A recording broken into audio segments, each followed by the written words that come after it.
2 months ago, I was going to put the chickens up like I do every night, and they all come running and following me.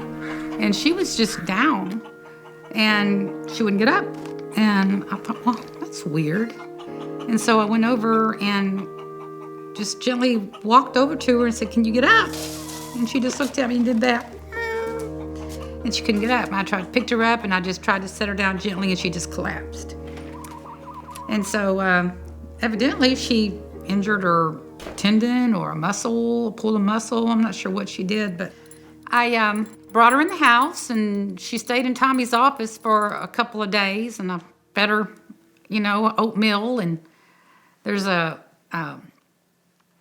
take this stuff called Zeal, and it's got turmeric in it, and ashwagandha. It's got all these wonderful herbs and stuff in it, and foods.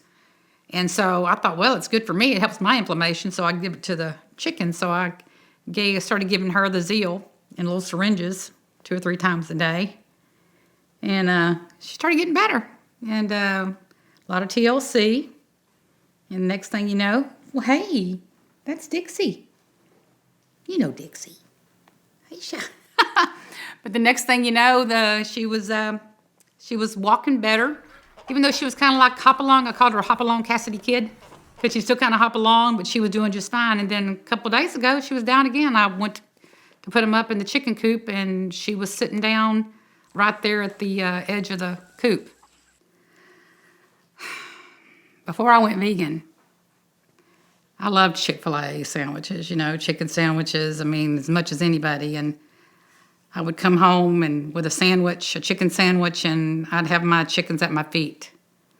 And not everybody gets the tactile, experience of living on a ranch like this going vegan. I started having all these conflicts in my mind and my soul that I would be eating a chicken and loving this one, and we never ate our own animals. Even the cows, we never slaughtered our own cows. We always bought the pretty pink packages, at the grocery store. And she's going to sleep. And I remember vividly when I was working on her leg in the kitchen and giving her a little syringe of that Zeal. I remember vividly that I was working on her, and I got the gut feeling of how I used to eat chicken legs when I was working on her leg, and I just started crying at the sink. Just started crying. I was deep, guttural, horrifying, just sobs, because I was working on her leg and realizing that, everybody eats them. Never even thinks a thing about it.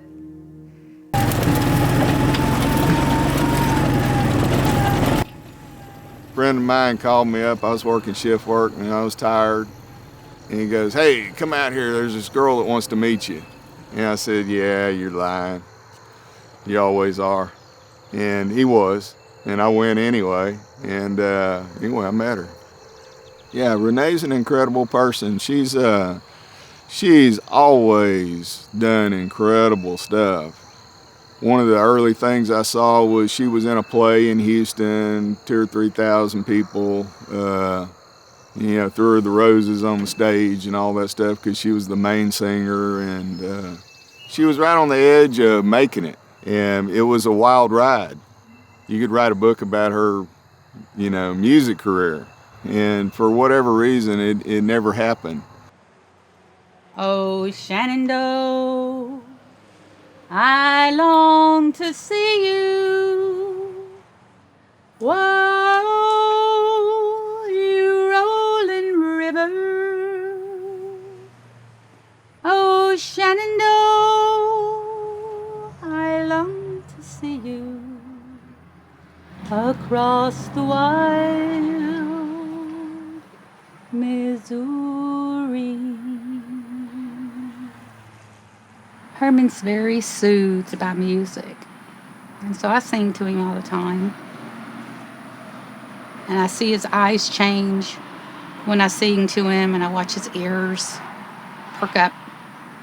I watch the hair go down on his back. He was on a concrete floor at that kill shelter. It was not nice. He had barking dogs all around him. And so he was very stressed when we got him. Very. Right over there, we're building his fences and his home. His little feet are going to touch the earth for the first time in a long time. Just got to get him out of here. I want him out of here so bad. Herman's owner had passed away. He had been left for 6 months. The kids came and cleared out the house, cleared out the furniture, got the dog and the cat, but left the pig. And Herman had been fending for himself, so the animal control officers had picked him up, brought him into the shelter. And Renee, God love her, she's a week out from this event. Right? She has spent all the money she's got on this project. Her husband, at the time we talked on the phone, her husband was out in the midday sun mowing and shoring up fences to contain the bull calves that didn't go to slaughter. And she said, I don't know, Celeste, I don't know if I can, a pig. I mean, I've never dealt with a pig. I don't even have a place to put him. I don't know. When that big storm came through, everybody lost fence. Lots of Lake Jackson, lots of Danbury. So we got tons of calls, and then she called me with this. I couldn't tell her no. And I think we exchanged 40 or maybe 50,000 emails about how we were going to get this done and who was going to hold him, who was going to pick him up, what were we going to feed him, how were we going to lure him, who was going to house him, how are we going to get his pen built, how are we going to raise the money to build the pen. And it was just like this beehive of activity. And I came to have this enormous respect for Renee because she really is she will just get it done.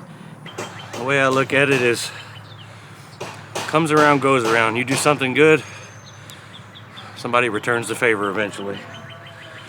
So I always try to help out. And Renee does the same. When she started talking about sanctuary, I didn't tell her, but I was thinking, I guess I'm gonna get a divorce because this is ridiculous.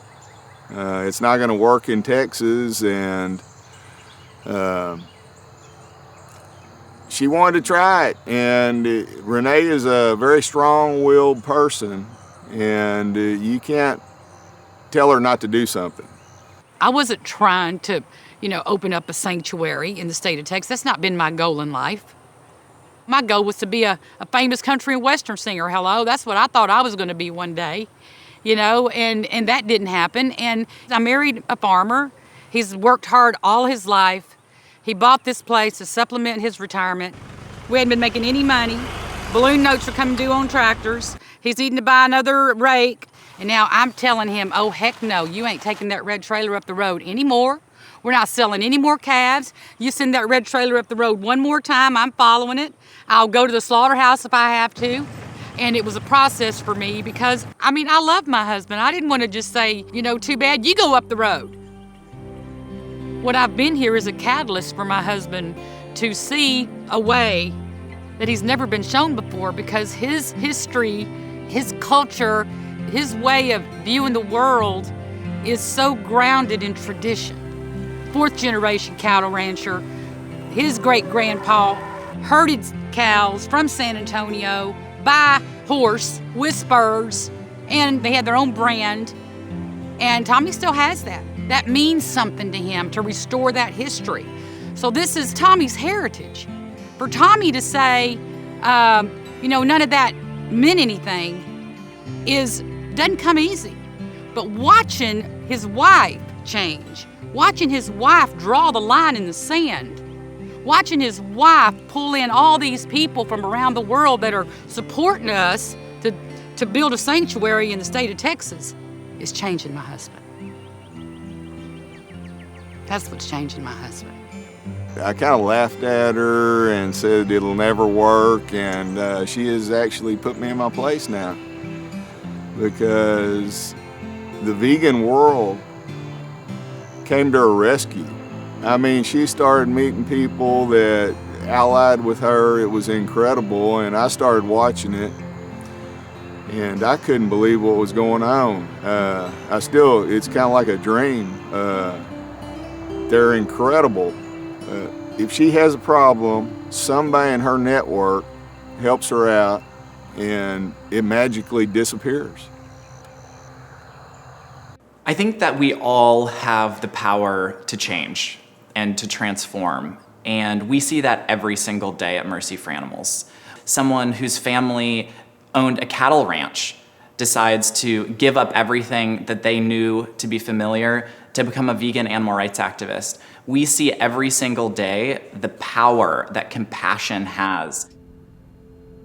Is it not better to light a candle than to curse the darkness? All the darkness in the world cannot put out the light of a single candle. I believe another world is possible, and on a quiet night, I can hear her breathing. It will be difficult, I know, but do not be afraid. Remember Mahatma Gandhi's words. First they ignore you, then they laugh at you, then they fight you, and then you win. The brutes and the bullies have been Goliath, but David is coming. Maybe he's in this room. Maybe he's one of you. And if not you, who? And if not now, when? Here's my daughter, Genesis Bowman. Thank you.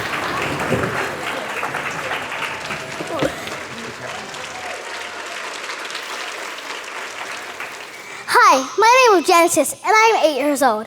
I am vegan and an activist, like my uncle Cesar Chavez was. I went vegan because I don't believe animals should be put in slaughterhouses and circuses. People don't have to eat animals to live. All my favorite foods like pizza and mac and cheese I can still eat, in a vegan version. I became an activist to protest for what's right, to show kids they have a voice. I protest circuses and other places that imprison animals. I help people who are blinded. They don't know what's happening to the animals. I also leaflet to give information on what's happening and now to go vegan. I even talk to my friends. My goal is to get them to go vegan. I'm here for a purpose. My purpose is to get the whole world to go vegan. Thank you for helping me. Peace.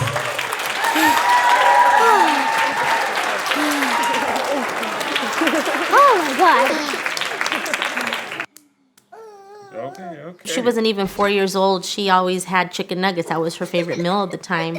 And so I read all the parenting books in the world because it was my first child. And a lot of books said if that's all they want to eat and they're picky, just let them eat chicken nuggets or whatever it is all day. And I just said, okay, well, I believe the commercials, the white meat, and, you know, if you have milk with it or apples and the whole kids' meals and all that. And I would give it to her because it made her happy. And at least I thought it made her happy because I believe the advertisements in it didn't make her happy. And she just finally told me one day, she said, hey, Mom, where do we get our food from? And I said, you know, we get it from the grocery store. And she said, no, that's not where we get it from. And she knew. And so I just, at that moment, I knew I had a tough decision to make. Do I tell her the truth? Or do I just, you know, keep playing it off? And just my instincts kicked in. And I said, I'm going to tell her the truth. Because I always told myself as a parent, if my child asks me something, I'm going to give them the straight truth. Because, you know, that's what's needed. And I told her we kill animals for the food that she was eating, and she was devastated. And I didn't even know she knew what death meant at that age, and she just knew deep down inside.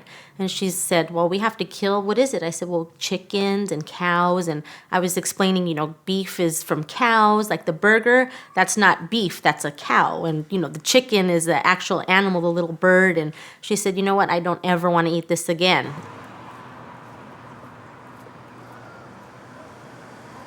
One of the great things, but the maddening things about being an animal rights activist is, for the most part, we never have to convince people to care about animals. People already love animals.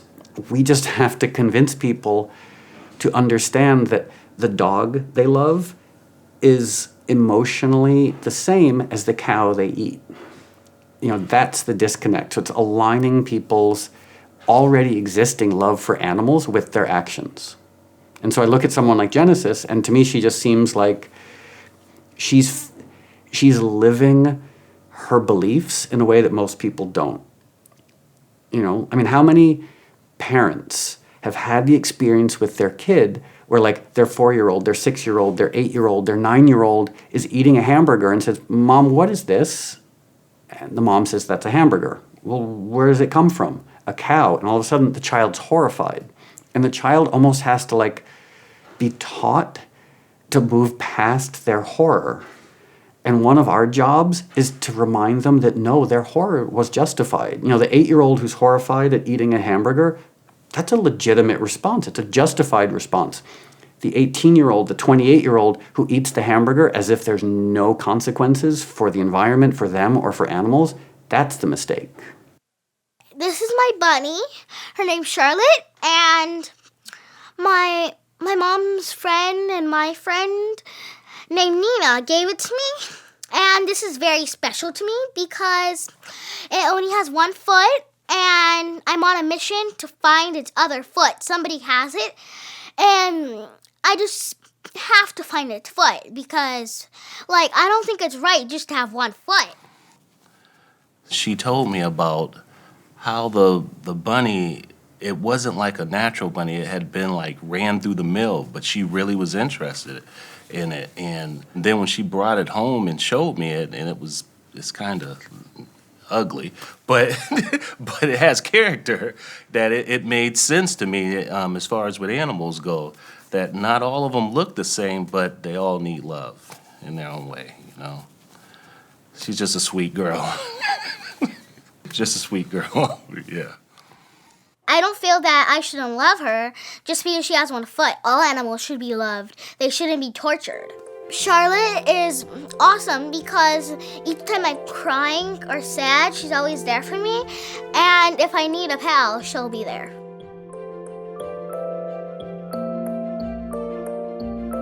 One day I was nursing my baby, and she came and she looked at her sister when I was nursing, and she said, "Mom, where do we get milk?" And I said, "Oh man, I'm going vegan today." I already knew it was going to happen. It was a wrap. So we went vegan that day. From that point on, we never looked back. But I did look back a couple times for a chocolate bar, and she caught me. So when she caught me with the chocolate bar, she said, "Mom," she put her hand on her hip. I said, "Uh-oh, I'm about to get lectured." She said, "If you can't handle it, I can. Don't think you have to go vegan just because I am." She goes, "I can do it on my own."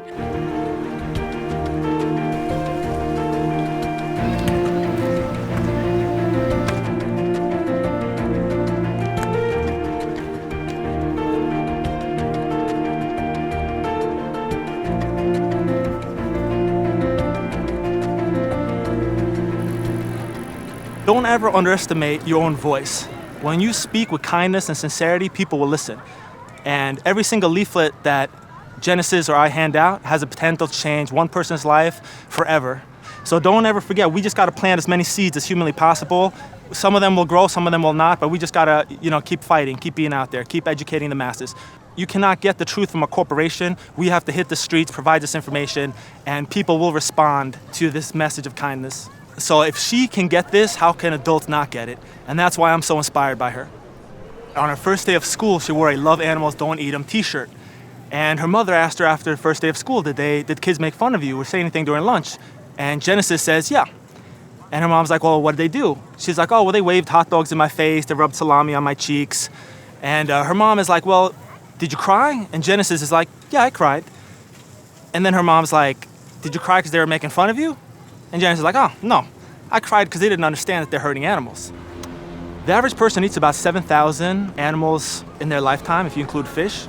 So just spending 10 minutes handing out those 100 leaflets, that's gonna save over the course of time thousands of animals from a life of horror we couldn't even begin to imagine. But every day we go out and leaflet, hand out a few thousand leaflets. We're getting tons of people to go vegan, others to go vegetarian. We're getting people to be aware of these issues, a first step. That's why the first step of any revolution is education, and that's what me and Genesis do all the time.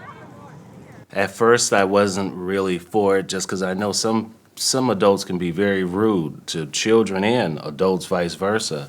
But as she did it and her mom's were there, I think it's hard to be mean to a child like that. I just kind of have a trust that they kind of see like a light in her, that maybe it might happen to other people, but I just don't think it would happen to her. Otherwise, I wouldn't have her do it. It's just that she's so she opens up people. She makes people feel comfortable. So even the person that planned on being mean or usually is rude, it's a weird thing that they're nice to her. She's just just like her name, the beginning, just Genesis. She's something new, something that we haven't seen before. It's just you don't see the stuff that she does. I've never seen kids do those things, so I'm comfortable with it. Yeah, I'm comfortable with it. When kids are young, they say, I want to be so-and-so when I get older. Well, I want to be Genesis when I get older. Because just her spirit and her compassion, and to wake up every day and see her here at my house, it's just awesome. And to see how it spreads out to the whole family. Everybody, you know, has a lot of compassion for animals, for other humans, for homeless. Like, we'll even see homeless people, and my little boy will cry if we can't give him $1. And, you know, it's all started with Genesis, just reminding us that we need to be a little more compassionate, not just to other humans or to our family members, but to everyone else in the world, and including animals. Children have a natural connection with other animals. And then as time goes, we become acculturated to accept certain things that don't feel right. We come to believe that it's okay for cruelty to become normal. And we become adulterated, in a sense, instead of following our instincts and our humane intuition and our natural empathy. And so I think holding on to that childhood perspective and connection with animals and nature is very valuable. And it's a beautiful thing when children who are young and hold on to that continue with it throughout their life.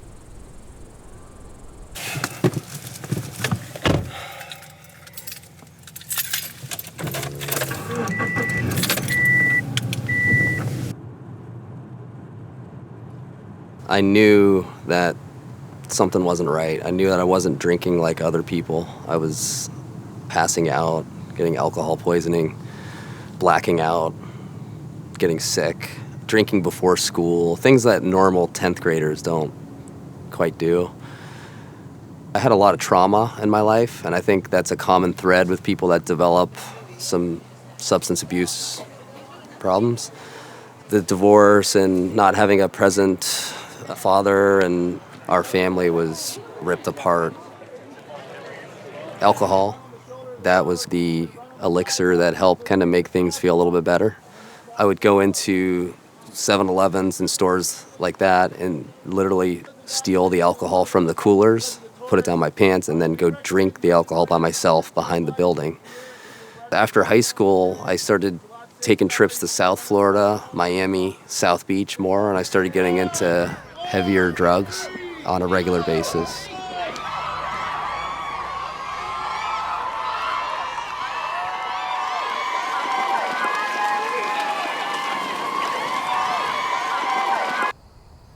After that year or so, I started getting more into to cocaine, and by the time I was 25, I was a daily drinker and user and cigarette smoker and very unhealthy. And I honestly should not be here right now. I should be dead. I did almost overdose many times. I've been in nasty car accidents where the people have come to the scene of the accident and they've seen the vehicle and they said, "You don't need to go to the hospital." I've committed felonies that I've gotten away with plenty of times. I just acted, very immorally and very recklessly, and I just didn't care. I didn't care. It was almost like it was a cry for help. It was just like, save me.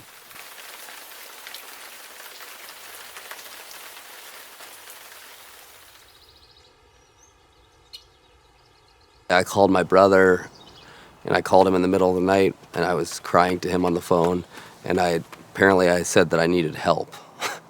I still to this day don't recall that, but that's what he said, and I believe him. Love my brother to death. And so I went to go visit, and my sister was there, my brother was there, my sister-in-law was there, my mother was there, and my little niece was there, and we were sitting around and talking, and then all of a sudden the tone kind of changed a little bit, and I think it was my mom who said, well, the real reason we wanted to all get together today and talk to you is we wanted to talk to you about your problem that you have. And so I was there with all my loved ones, and they all went around the room and they told me how I've affected them, which I didn't think I did. I thought, I'm only affecting myself. This is my life. Let me do what I want. You do what you want. I didn't realize that's the selfishness and self-centeredness of this affliction. So they all went around and told me, and I was blown away. And they said, we'll help you if you help yourself. So I checked myself into a 28-day rehab. You know, like they say, a huge tree can grow from a tiny mustard seed, and that's where I began. People want to ask me so many questions about ultra running or being vegan or this and that. It's like, it's really simple. It's just simple, you know? It's just about the love, really. And that's really the void that was filled. Good job, buddy. Wow. That was such an easy pour. Jeez. Hey, Goosey. Hey, big boy. How are you? It was such a nice surprise to see him come up to me. His whole body it wasn't just like his tail was wagging. It was like his whole body was just wiggling back and forth. And, it just really warmed my heart. The relationship between dogs and humans is quite profound. I didn't have the responsibility to have my own pets in the past, so the time was right now to get a dog. And to be a vegan, you realize more and more how much animals have been used as commodities. We don't need to use them for money.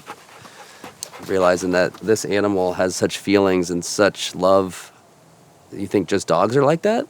Or other animals too? Are cows like that? Are pigs like that? You know, so that was quite a shift for me.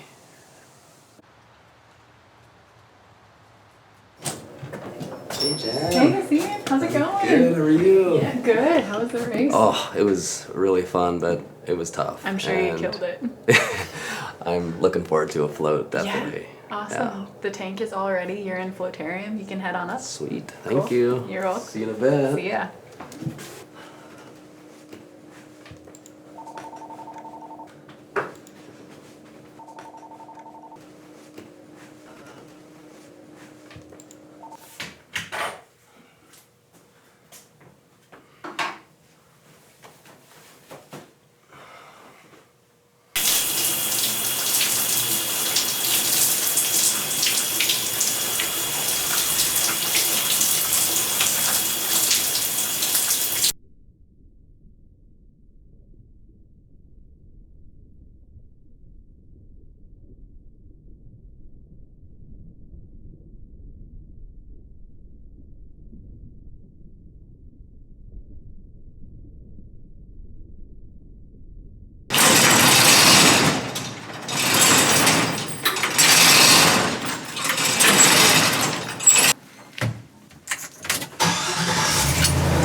Ever since I jumped in the cab of that truck and started driving it, it's pretty cool. I feel pretty badass.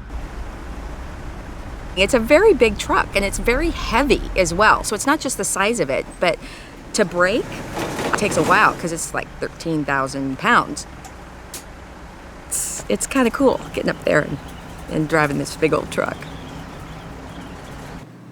We live in the wine country, so this is our bread and butter around here, and there's so many wineries. I don't think anyone's ever physically counted them. There's too many to count. And so when you're looking at that big of a presence with wineries, it's just important to utilize the resource there. I mean, why not? The stuff is really good. So the best thing for me, and that's why I change up my menu all the time, is to just get in the kitchen and say, I wonder what this would be like if I added this to it. And this whole rap that vegan food has had about being tasteless, it's just a bad rap. I mean, people say to me all the time, oh, I've had vegan food. It's not very good, and I'm like, yeah, me too. I've had bad vegan food too. I mean, I've had bad pizza.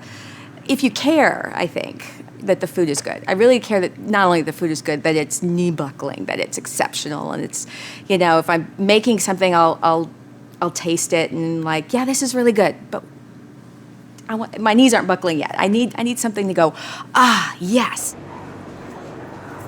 I think that people just need to come out and try it.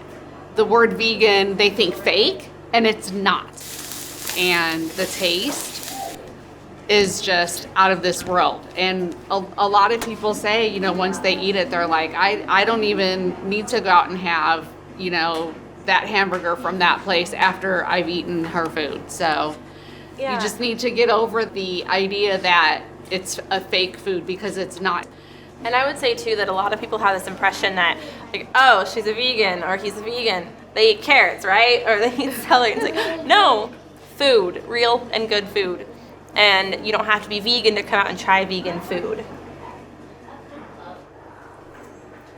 I noticed this older gentleman with his veteran's hat and all these pins and looking a little out of place, a little uneasy, you know, I'm not sure I recognize half the food on the menu. What is this? I'm not, you know, a little unease there. I know you told me not to tell Dad that it was vegan. But the daughter, urging him on, usually they got a partner in crime there. No, I have never tried vegan food before. Thank you. I have a general idea.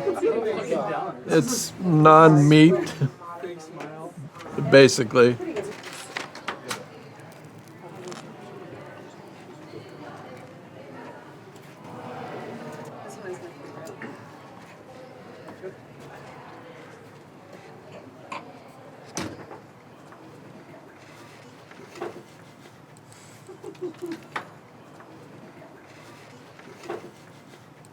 It's pretty good.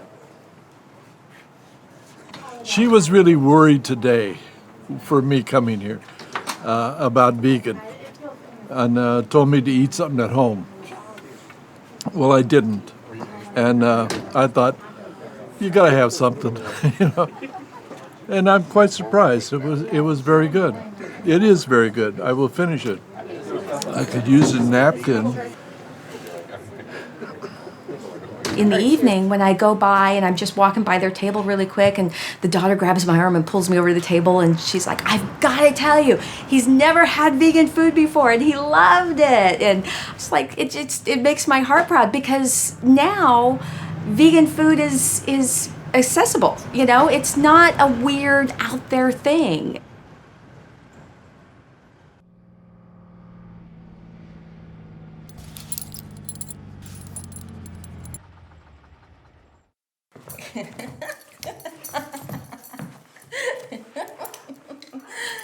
Come on. As far as being an animal lover, it was nothing that at the time when we first met that it was anything that was out there. But now that she has a vegan food truck, she does a lot of events for the SPCA and other organizations like that and donates to their cause. That's my favorite piece. Yes, I know. My wife's a vegan, so that means no leather products, no leather shoes, no leather belts, no leather handbags, nothing that's derived from animals whatsoever. And at first, when she brought this up, especially being a vegan, because of my ignorance of diet at the time, you're thinking, okay, where are you getting your protein? Where are you getting your calcium? Where are you getting all these vitamins and things like that? And it turns out nature in the plant form provides all that stuff. You just have to eat a well-balanced diet. If you're wondering about, am I going to get enough protein? Go out to the nearest rural area, pick the biggest bull you can find. Or go to a racetrack, find the biggest, strongest stallion you can see. Go to the zoo, look for the tallest giraffe, the biggest elephant. All of those animals got those rippling muscles entirely from plant foods. Those are vegans. So yeah, now a pussycat is a meat eater, so it's not like eating a lot of meat is going to make you big. You get plenty of protein from plants. Research is now clearly showing that a plant-based diet beats every other diet. And the federal policymakers are taking notice of that. If Jerry's cooking a plant-based diet, I have no problem with that. 10 years ago, I would have gone out to the store and bought some meat to add on to it, but not anymore. Now that I'm starting to understand that you can get all these nutrients, you can get the protein, you can get everything you need from plant-based diet, then the fears go away. The dietary guidelines for Americans are reformulated every 5 years to be the blueprint for what you're supposed to eat. That means every kid in school, every food assistance program, really every nutrition program is supposed to adhere to the dietary guidelines for Americans. They're a big deal. In the year 2000, we sued the U.S. Department of Agriculture because we found that 6 of the 11 members on the committee had financial ties to the meat industry, the milk industry, the egg industry. We won that lawsuit. That opened up the process dramatically, and ever since then, the guidelines have gotten better and better and better. To run a business, you can't be sitting on your butt all day being tired. So you have to have a balanced diet, and I think by her being a vegan, by having a plant-based diet, her energy levels are higher.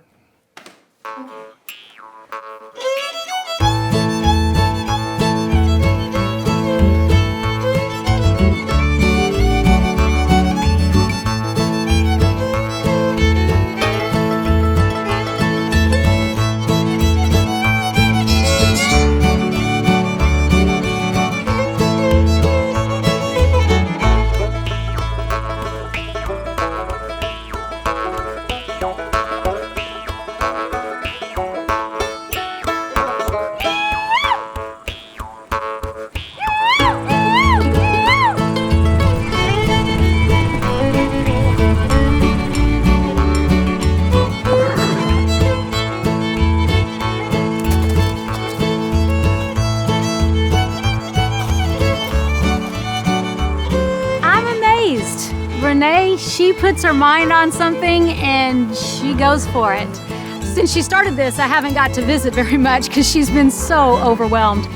But I've been following her on the Facebook and it's been very interesting. I think I'm impressed. Good for her. That's wonderful. You know why? I can't claim to be a vegan by any means, but she has inspired me to change my way of looking at things. And she has opened my eyes to some things that I did not know existed. They were trained gentle with kindness. They have no fear. You know, a lot of people go to their pasture for a horse and they run the other way. They don't want you to be around them. These guys, they're okay with it. They're family, most definitely, most definitely. I've had him 23 years and he'll die on my property. I mean, he'll be here until he grows old and sees his last day, won't you? Yes. He was an accident. He wasn't on purpose, but we love him just the same. Here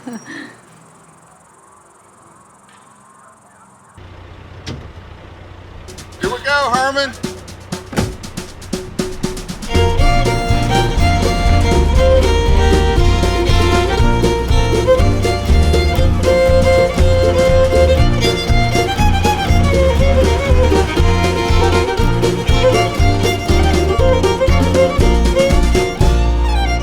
We heard about what Renee was doing out here for these animals, and when the opportunity came up, I knew she had all this going on. It was kind of a time crunch, but I felt like I had to be a part of it, really. She's doing a good thing out here, you know, and anytime that you get an opportunity to do something like this, it's, you know, I try to jump on it. Okay, Herman.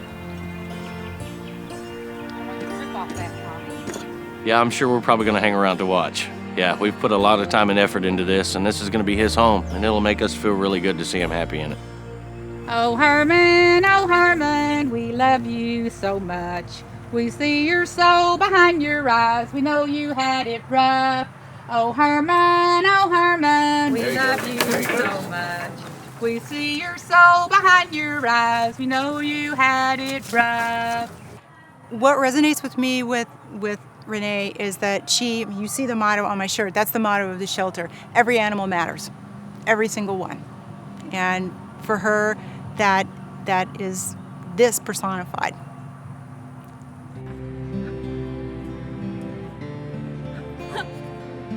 Look, Houdini's meeting him for the first time.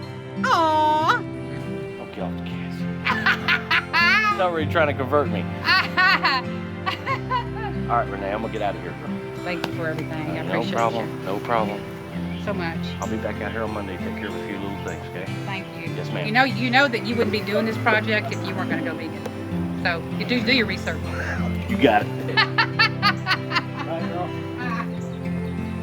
None of us had any options for this pig. She was this pig's way out. But I just learned that he apparently went into his house this morning at 9:30 and the gates opened here at 10. That's a beautiful story.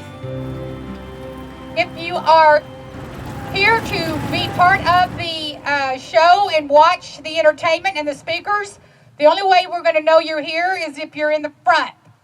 All right, I know we got vendors out there and that's important, but we want to see who's here for a moment. I know, right? No 231? 232? 233? 234? You got 234? All right, you won. All right, come on. 97 people showed up to buy tickets. And with those 97 people, we raised about $8,300. I had people putting $1,000 in my hand, cash. I had people putting $100 bills in my hand. Just me walking around, not to mention what happened in the office, not to mention what happened afterwards. I mean, there was an outpouring.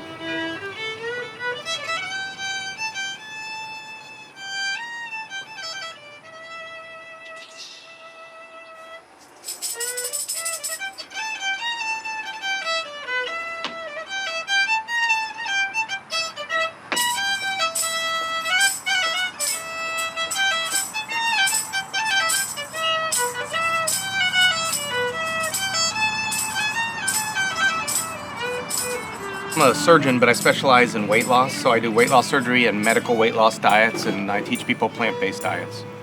The vegan diet works for diabetes, heart disease, cancer. What do I have, a bug in my hair? They don't even want to kill bugs, so. It's just been, it's just changed the way I treat people in medicine. It's my first line of treatment. Our number one cause of death is heart disease. Heart disease is completely preventable. You do not have to have heart disease, even if you're genetically predisposed to it. If you eat a plant-based diet, you won't, especially vegan diet, you're very unlikely to get heart disease. And same with diabetes, same with certain types of cancer, same with obesity. This is all can be cured with diet.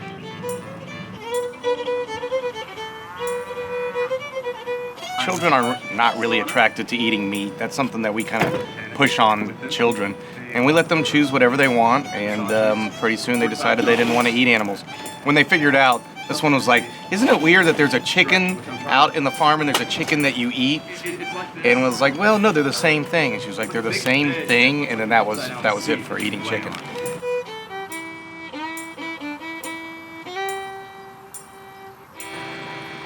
We are an animal farm sanctuary, becoming the first ever beef cattle ranch to transition to a vegan farm sanctuary in the state of Texas. So it doesn't surprise me that we don't have hundreds of people here today, honestly, but it's coming. Oh, you just wait, it's coming. Texas consciousness is waking up. And what's really cool is these fine folks. I was talking to Joy the other day, and I was telling her what we do. And she said to me, Renee, we have cows here, like Texas Longhorns.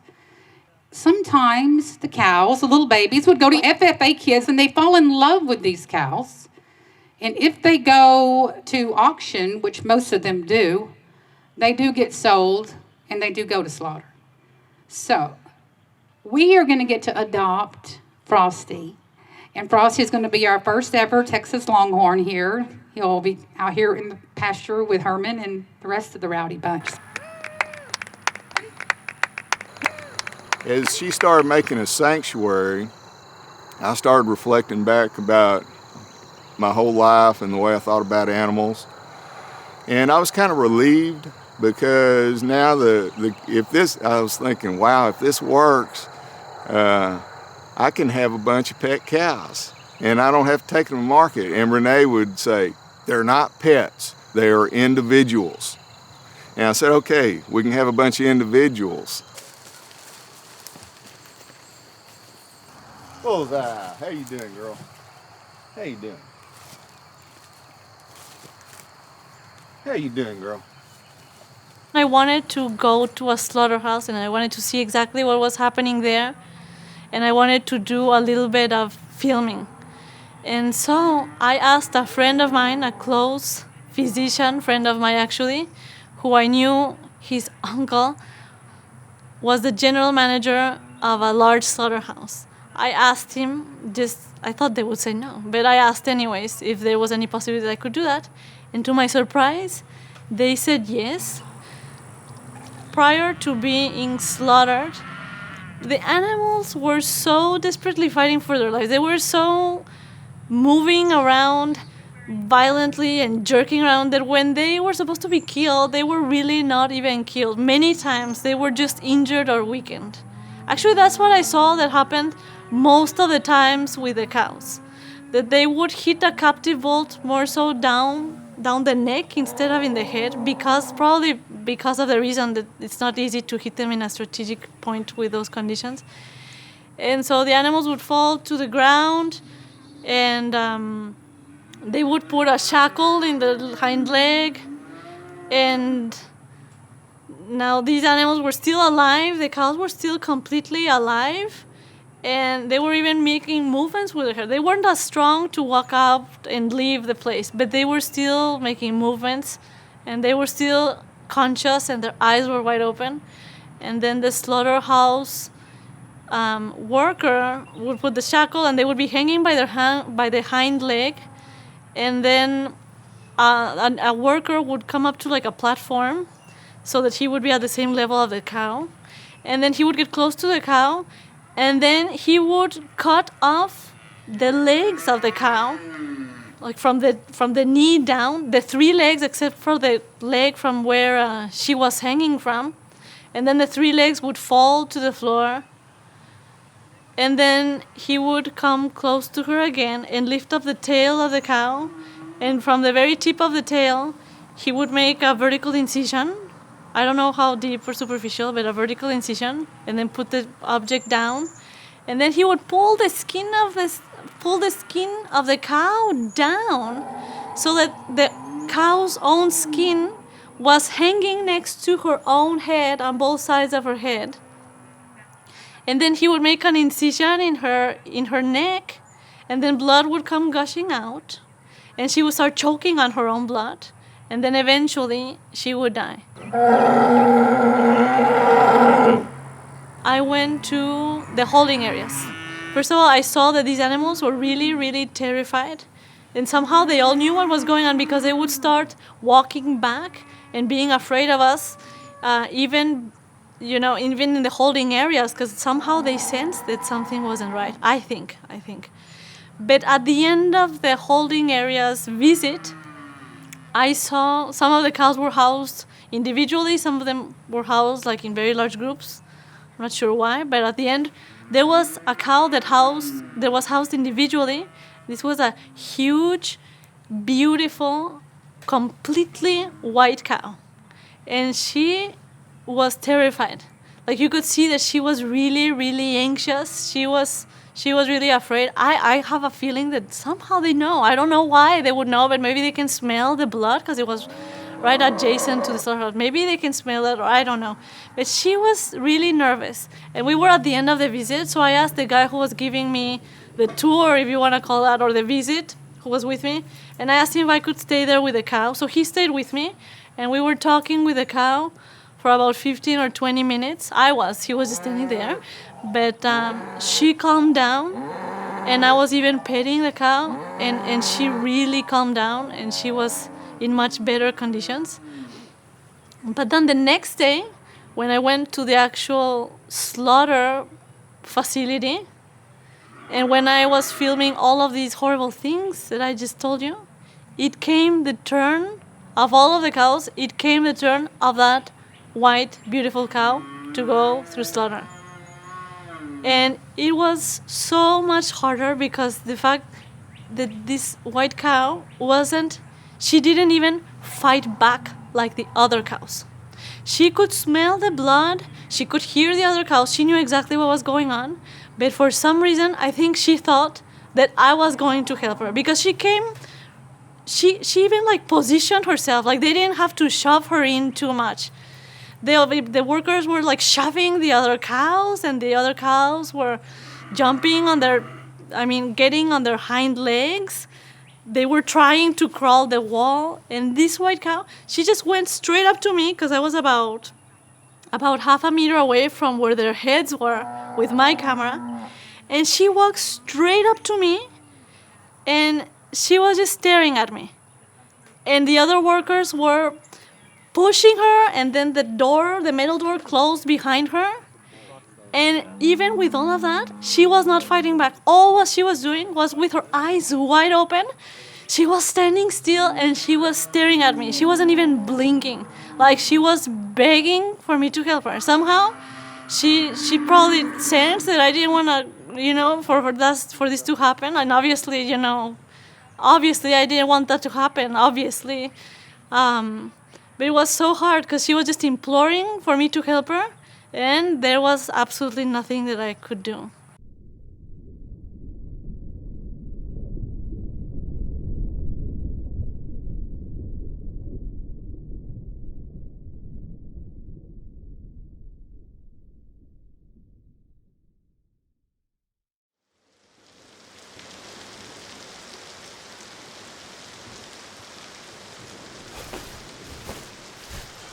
Don't give up. Just gotta focus and find some comfort within the discomfort. Okay, we're gonna work on some lateral movements, speed skaters. Okay, we're gonna go to the side, alternating legs. Okay, in 5, 4, 3, 2, 1, go. Get a nice T position and hold them out. 4 minutes, beginning now. When those little voices start coming into your head to tell you to quit, tell you to give up, just like in life, when it gets tough, you don't give up. You can override that, push past, and come out on the other side. We'll be hooking you guys up big time. 1, 2, 3. I met Yassine in Ithaca, New York, this quirky little town where I was on the faculty at Cornell, and Yassine was living with his brother and sister-in-law, kind of on the outskirts of the city, and he came to one of my yoga classes. I was teaching yoga at the time, and that was the beginning. He kept coming back to the classes, and he was really bad at yoga. And he would come to the meditation classes as well, and he was worse at that because he needed like 10 props, blankets, pillows. My teacher spent like 20 minutes just getting him comfortable because his body is so tight. He had long, wavy hair and a ponytail, and he was kind of bigger than he is now, and I started to think, wow, this guy keeps coming to these classes and he's really bad at it. I wonder if he likes me.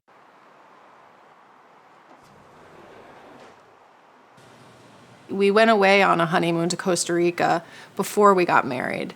And then right after we got married, we went to the farm sanctuary in upstate New York, and we stayed overnight there. And we had an amazing experience connecting with the animals.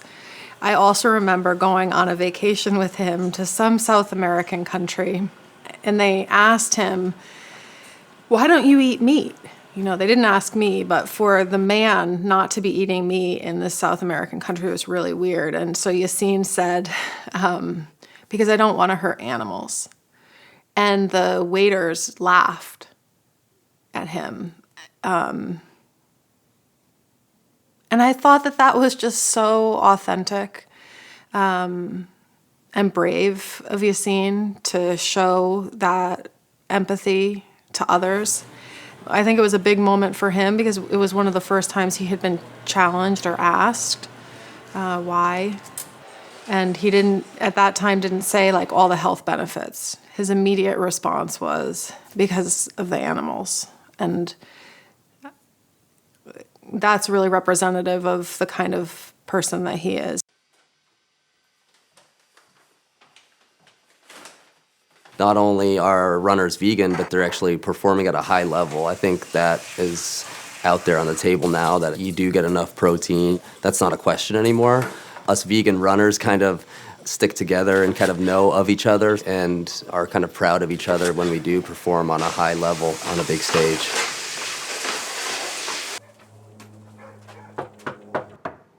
One thing I really do enjoy is cooking for vegans and non-vegans in my home and seeing their eyes light up about how good it is and how full they feel.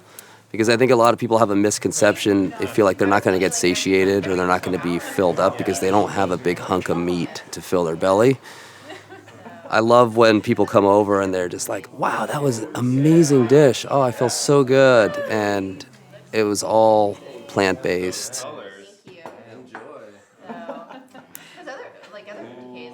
Hey, before we start eating, I want to make a toast. I really thank you guys for coming over, and cheers to everybody. Good luck this weekend. Thank you, sir. Absolutely. Run strong. After dinner the night before a race, I love to go out for a nice slow shakeout run with my friends.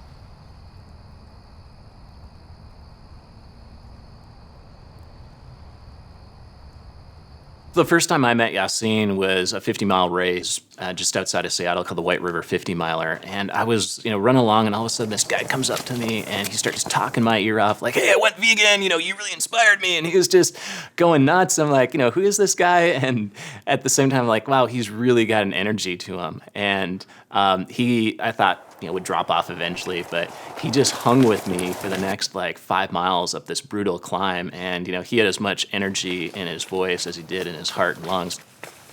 Yassine's just one of those charismatic, runners, and ultra runners. We're an interesting and odd bunch, but we also kind of we can pick up wherever we left off. And I think that's the beauty of our sport as well as a vegan diet.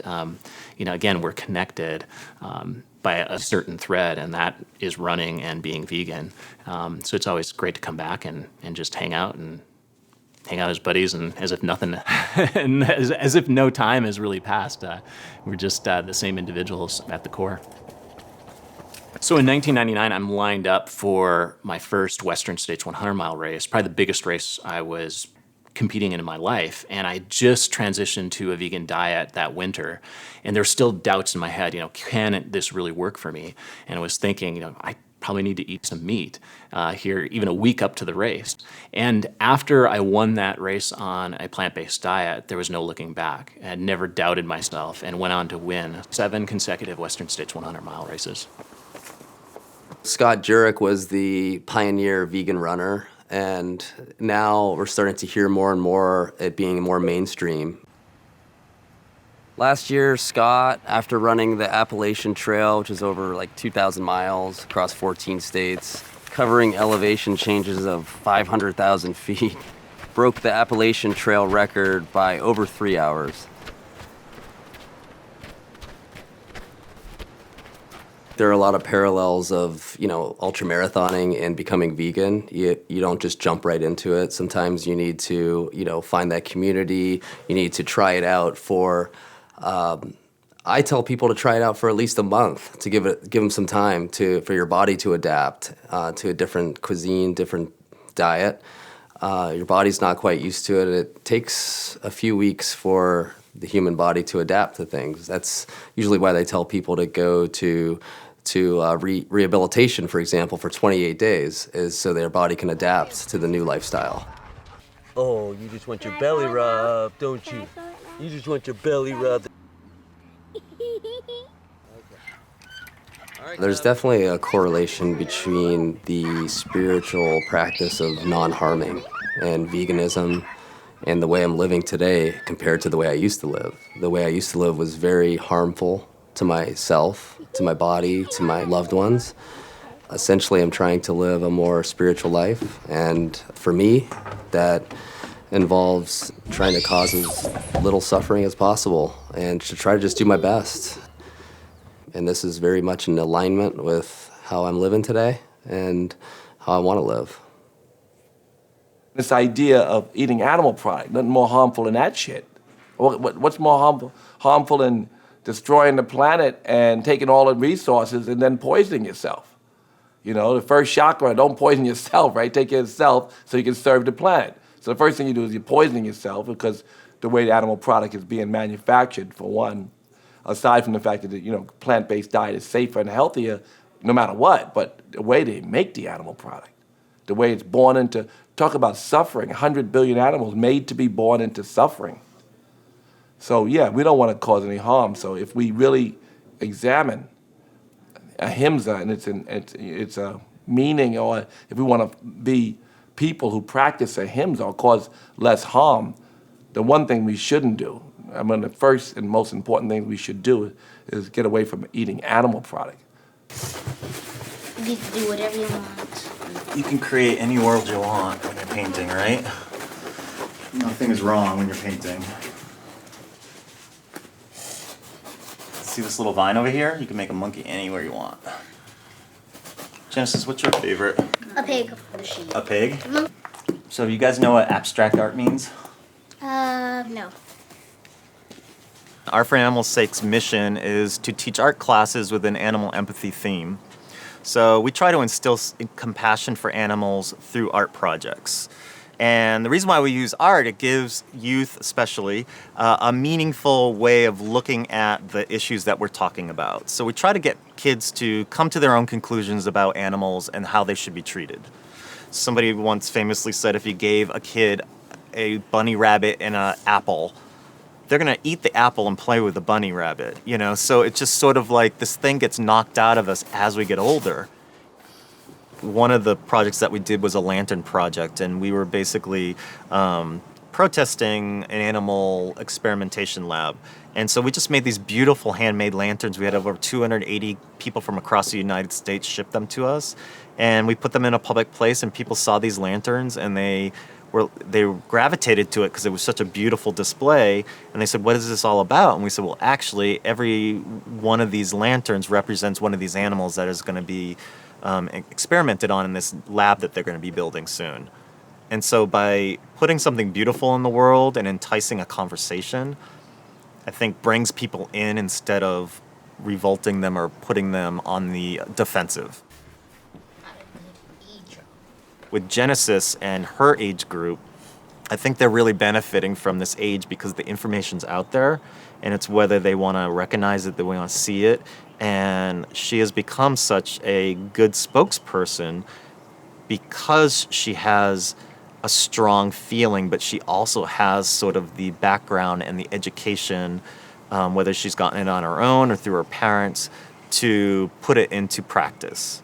And I think that's why she's become such a powerful spokesperson at this age, because people see the innocence, but they also see the maturity and the intellectual maturity that she brings to the subject. And it's really hard to, talk to a kid and have them say these things that are so basic and so unfiltered and refute it. You just can't. He was spending the night one night, and he's like, what are we going to eat because you guys are vegan? And we're like, well, what do you like? He said, I like meatball sub. So we said, well, we'll serve you that. So then I was talking to him about veganism, and then my mom made his sandwich. He ate it, and he's like, this is really good.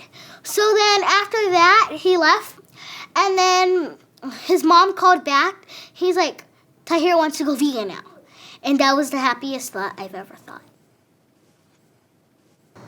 David Carter, NFL defensive lineman, 300-pound vegan. Genesis Butler, quarterback, 75-pound vegan.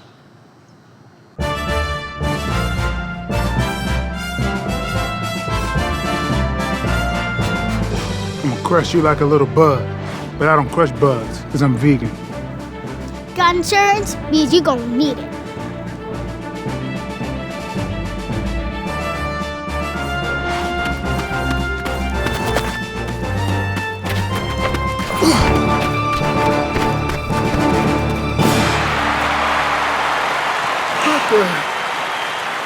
I'm not gonna say.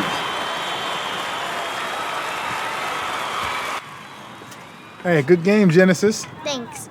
Those were just some of my basic moves. Next time I'll show you some of my real moves. You know, you talk a lot of trash.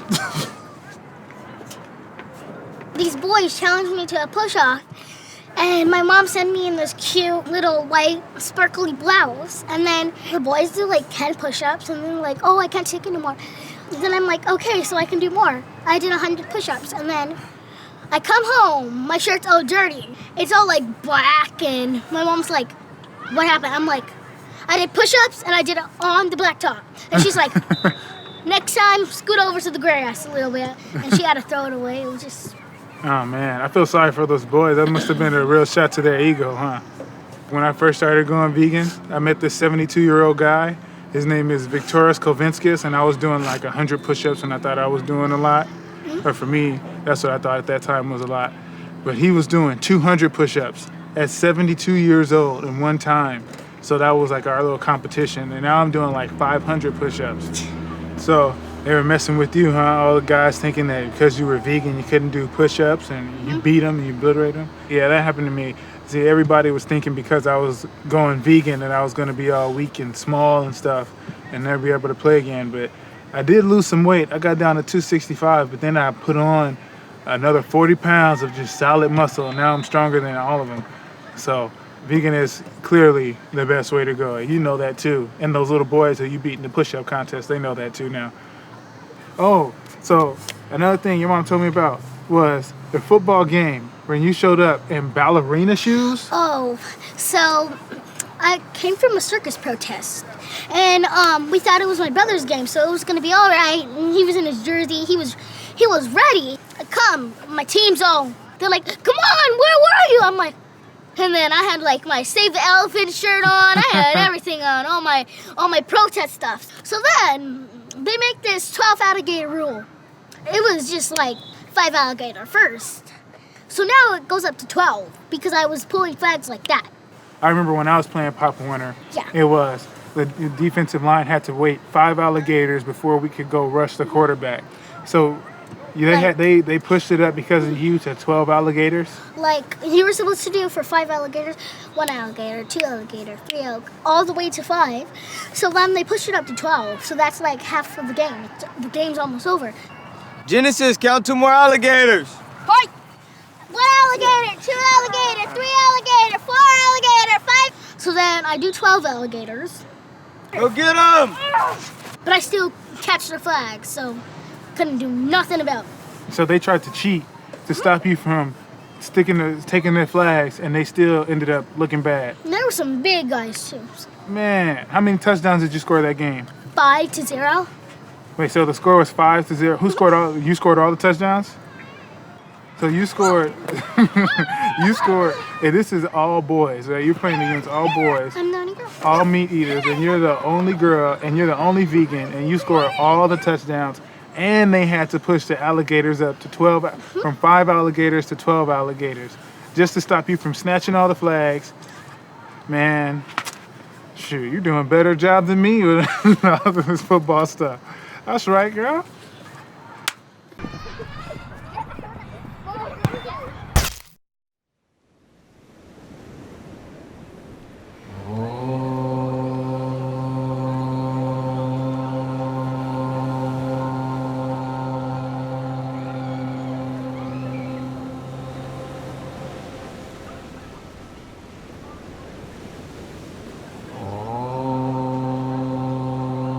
We shall overcome. We shall overcome. We shall overcome someday.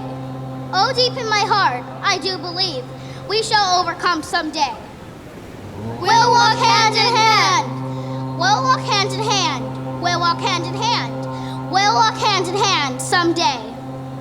Deep in my heart, I do believe we shall overcome someday. You are not alone. You are not alone. You are not alone today. Deep in my heart, I do believe we shall overcome someday. We shall overcome. We shall overcome. We shall overcome someday. Deep in my heart, I do believe we shall overcome someday.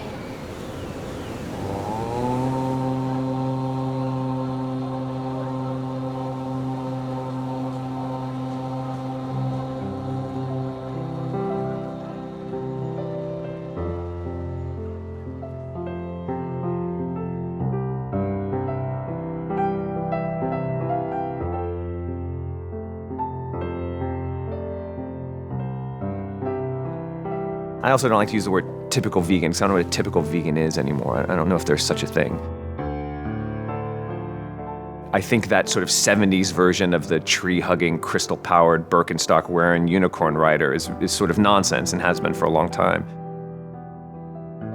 I left home right after college, and I ended up walking, actually, all the way from New England to Tennessee. And I ended up in Tennessee at a community called The Farm, which at that time was the largest hippie commune in the world.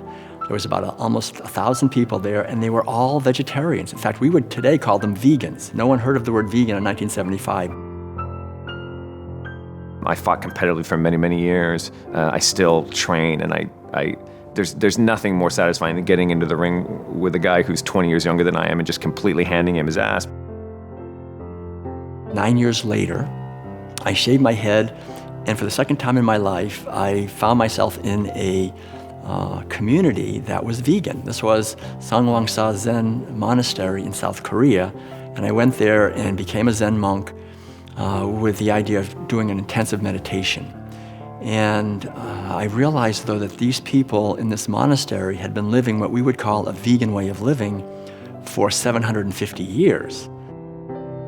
I can remember one of my old coaches who was super traditional. He's about 1,000 years old Chinese guy, who used to say, you gotta be more aggressive, you gotta eat more meat, you gotta eat more meat and be more aggressive. So there was no meat, no dairy, no eggs, no wool, no silk, no leather. Even mosquitoes you wouldn't just kill, you would put them outside. And then at the same time, he would sit us all down for 2-hour meditations and say, walk the middle path and embrace, freedom and balance. Now, get in there and kick that guy's ass and bring home a trophy for the school. The whole idea was that if we want to evolve in consciousness and become more awake, then the fundamental, most important thing is kindness to others. And it's that same sort of cognitive dissonance that says I can, pet my dog and love my golden retriever, and then I can eat a double bacon cheeseburger. And it has simply never made sense to me. We are all interconnected. The interconnectedness of life is the fundamental spiritual teaching, and from understanding that more deeply, we liberate ourselves as we liberate others. We're all on this crazy rock flying through the universe, and we're in it together. And I know it sounds a little crystal powered, but it's really the only thing that we know for sure, which is that we're all adrift in a sea of chaos, and the mountain is not there, and me and the trees are here. I am the trees and I am the mountain, and we are all on the rock together. And that is the more sublime change that happens after one realizes that we can't slaughter and eat our fellow earthlings. The whole idea of veganism is really a social transformation, but also a personal transformation based on awakening out of the delusion of being a fundamentally separate self and competing with others to get something, rather to see that as we bless others, we are blessed.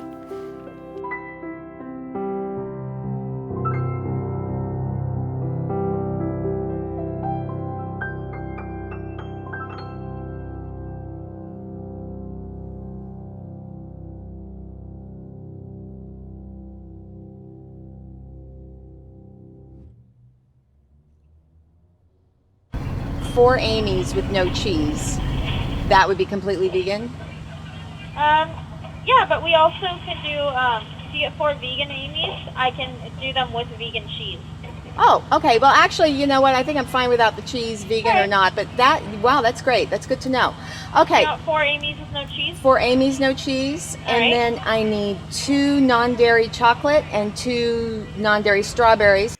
Back in the day in 1970 when I first became a vegan, a lot of those veggie meats, I won't name the brand because they're good people that tried hard, but they were, I'm not sure if that veggie meat was good for your body, but it certainly wasn't good for your soul. It was kind of like, well, I'm just going to eat this anyway. It was kind of the inner monologue whenever you would eat some of that stuff. But it got so much better over the years, and now you can go to any restaurant and they have vegan dishes. Nearly any restaurant has that. And they're delicious. And people realize just because you're a vegan doesn't mean you don't like flavor. Garlic is just fine. Cayenne pepper is just fine. Ginger is wonderful. Put some flavor into it. And that's what I do when I cook. I make a number of wonderful dishes. I have a spicy Thai basil eggplant I make. I make a wonderful curry. I have a chicken with peanut sauce with fake chicken, of course. You know, Trinidad squash, Greek potatoes. I have all these wonderful dishes filled with flavor that people, big meat eaters that come to my house, they love it. And they begrudgingly go meat-free for the day, but then when it's done, when the meal's done, they go, you know what, I could do this again. I may do this a little more often. That's exciting. I'm a vegan sitting in a drive-thru ordering a burger and a shake and fries. Very cool.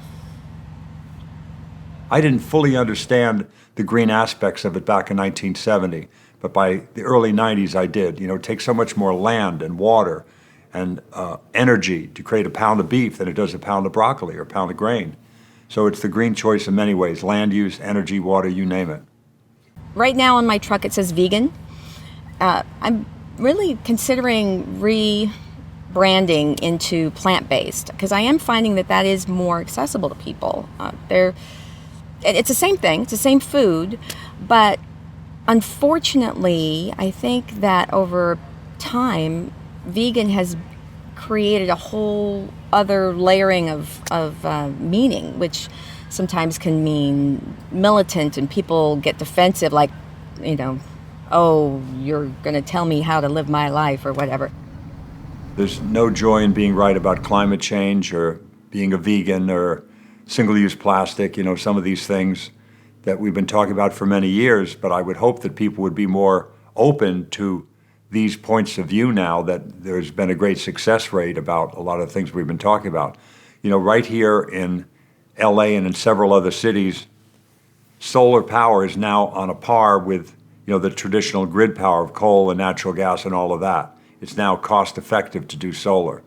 So that's a big game changer. So now maybe people will be open to these kinds of things and dietary choices that you can make that will be good for the environment and good for your own health. When I use the term plant-based, I find people just open up. You can just, oh, yay, yeah, I love plants. That's good, you know. And when I use the term vegan, oftentimes I just see them kind of close up. So it's, hey, you know, I want to use what works. I mean, if people are going to be more open to the word plant-based or words plant-based as opposed to the word vegan, sure, I'll do it. As long as I eat my food, that's all I care about. I don't care how they get there. I just want them to get there and then understand what it's about. And then the discussion about veganism can hopefully come into play. I mean, baby steps, right? Whatever works. What do we do as activists that actually reaches people and that actually changes the world? You know, screaming is fun. Throwing fake blood is really satisfying, but it doesn't change the world, doesn't make the world a better place for animals. It just satisfies our emotional need to scream and throw fake blood. You know, so in being a vegan activist and being an animal rights activist, the criteria by which my actions are judged is how effective am I at being an activist for animals. You know, not how much I enjoy it, not how much I want to scream, because I just want to scream at everybody, but am I making the world a better place through my activism for the animals? My grandfather's a butcher, grew up in Kansas, you know, meat eating family. And here it was almost in the middle of the night, and I hear this wailing coming from the barn. It's pouring down rain and whatever, so I put on my big old rubber boots and go on down there, and storm's happening outside, and it's cold and it's dark, and it was an experience like you can't imagine unless you live through it, I think. You know, I mean, I've birthed my own babies, but I'm a little distracted. But here I'm watching the miracle of life just happen right in front of me, and my hands are right there, and I'm in there, and I'm actually inside this lamb pulling out the baby, and it was just a really beautiful moment.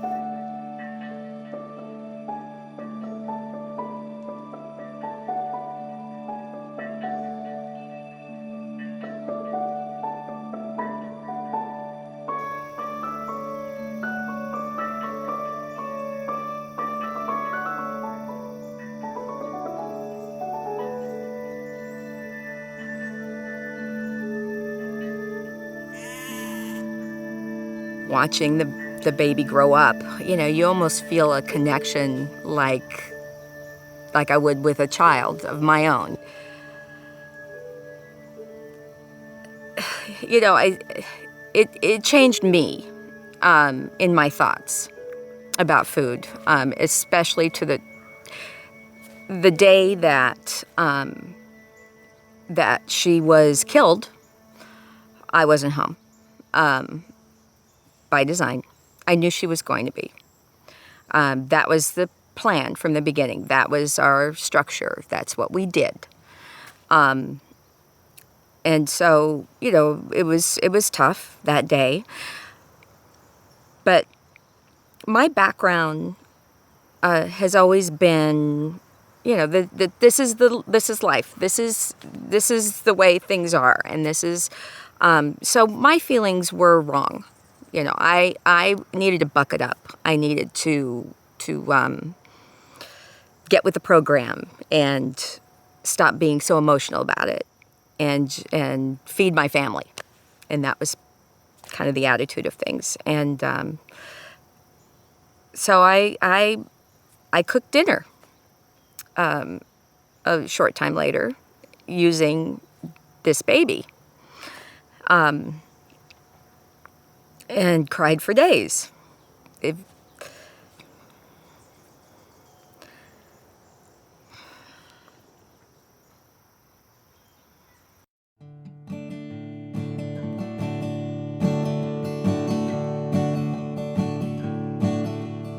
I'm resonating to the sound of the spirit in the forest and the stream, vibrating to eternal rhythms where the mysteries unfold magically. Every year for Thanksgiving, we do a celebration for the turkeys, where the turkeys are the guests of honor. The turkeys dig in, they love pumpkin pie, and they stick their face right into it and splatter it all around. There's a memory of another space and time. I'm on my way to soaring into the light. She said, Mom, I got the pig. Oh, good, good. And she says, and I named it Herman. I said, oh, you did not. After your dad. She said, I did too. I said, what's your pig? Brace your heart, go forth, share the mystery. Yeah, the world's ready now for you to do what you're here to do. The planetary signs are in line, girl, you're right on time. Some children want to go vegan, but the mom and dad don't have enough courage to do it. So I'm very, very blessed and lucky to have them. And I think these are the best parents that a child can ask for. There's a memory of another space and time. I'm on my way to soaring into the light. I'm resonating to the sound, to the sound,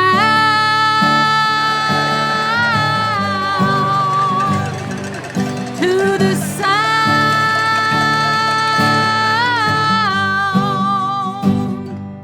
resonating to the trees, to the breeze, to the waters, to the oceans, to the streams, to the sea, to the sound, to the sound.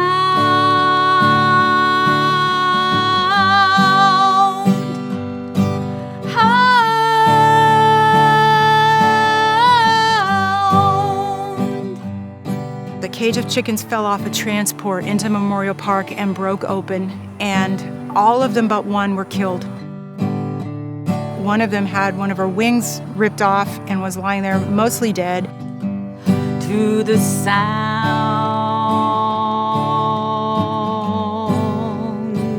So I went and picked this chicken up and took her to the shelter, took her to our vets, took her to an avian vet, and she we fostered her. We named her Isabel and got to know her.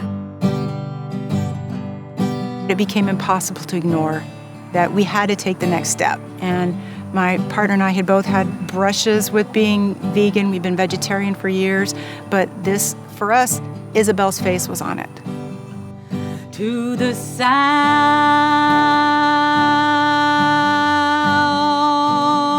This isn't a question about eggs. This is a question about Isabel. And that's a really easy answer. Om Namah Shivaya.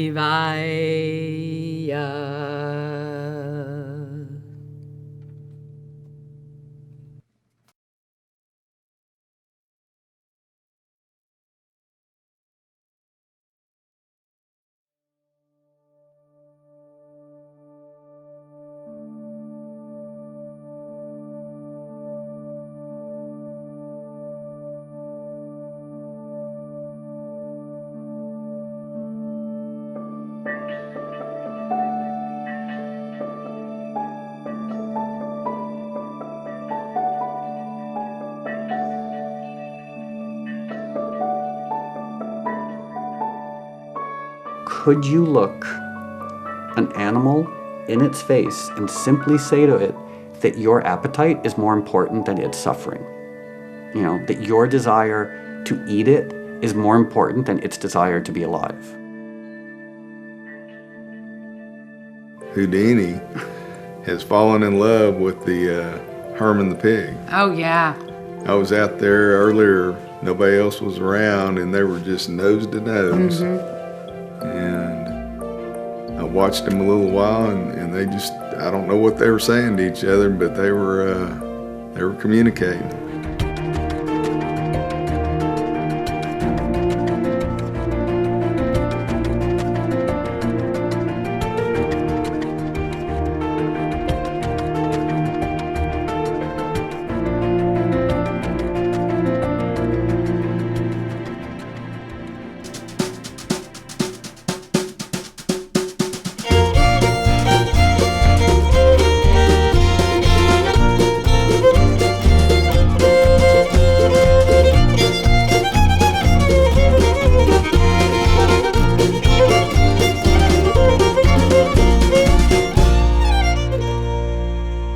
To have the experience of somebody that gets dragged to my truck by somebody else generally that understands, and then they try it and it's just so cool, and then they always come to the window. That's what we have the best customers, because they're always coming to the window after they eat saying, "Thank you for being here, it was so good," and things like that, and it's just, they're just very generous people, you know, it's nice.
I'm 65 years of age and I ride my bike all over LA still. I'm in great shape, and I've been to my high school reunion, and I can tell you it's better to be a vegan.